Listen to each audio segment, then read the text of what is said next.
બાને બે CT scan નો report કરાવ્યો છે, બરાબર છે. માથાના ભાગમાં ગંભીર ઈજા આવે છે, એટલે એમનું ઓપરેશન કરાવવું પડશે.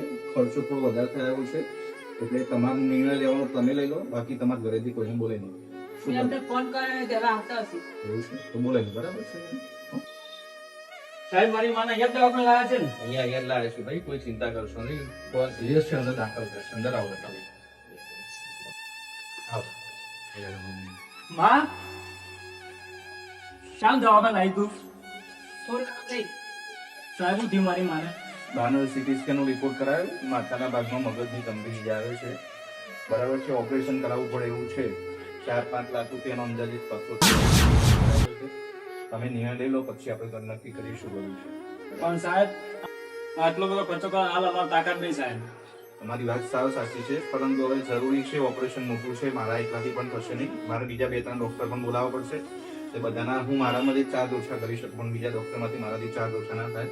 એટલે તમારે 3-4 લાખની સગવડ તો તમારે કરવી પડશે.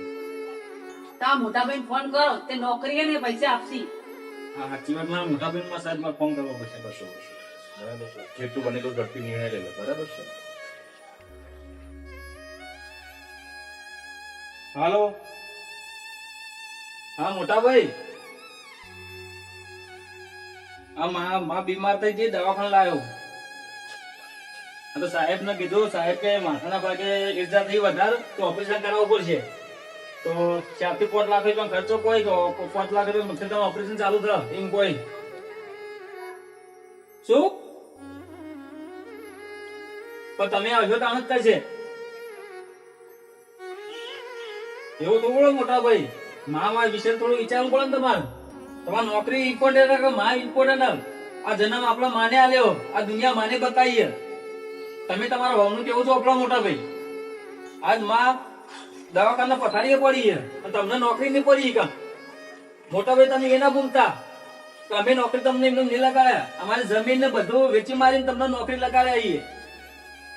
એક ટાઈમ ખાવા નહીં ખાધું મારી માએ, અને તમને નોકરી લગાડ્યા. મા માટે તમારો ટાઈમ નહીં. એવું થોડું હોય. તમે તમારા ભાવનું કેવું છો આપણો? આ જન્મ દેનારી માં તમારા બીમાર પડી છે તો તમારો ટાઈમ નહીં તો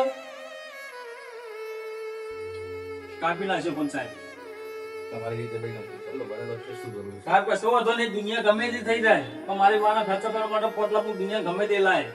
પણ તમે ઓપરેશન કરી માં હમી તો થઈ જાય ને સાહેબ? થઈ જશે. કમ્પ્લીટ થઈ જાય ને સાહેબ? કમ્પ્લીટ થઈ જશે. તમે પૈસાની સગવડ કરો, પછી આપણે આગળ બીજું વિચારીએ.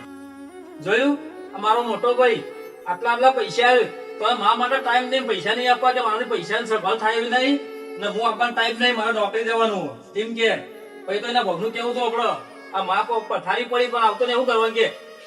તમે ચિંતા ના કરશો, મેળીમાં બધું સારું કરી દે. સાચી વાત, મા તો સારું કરી દે, પણ આ દુનિયા કળિયુગ આવી ગયો અત્યારે.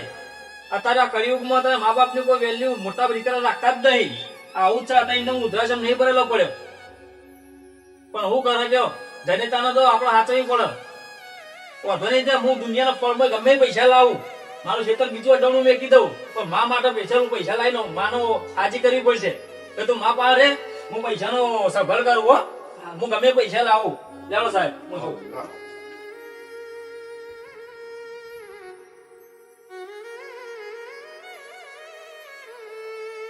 હે માં મેલડી, હું ઝફેરથી હારી ગયો. માં બહુ જલ્દી મારી માને તું સાજી કરી દેજે. હે મારી માં.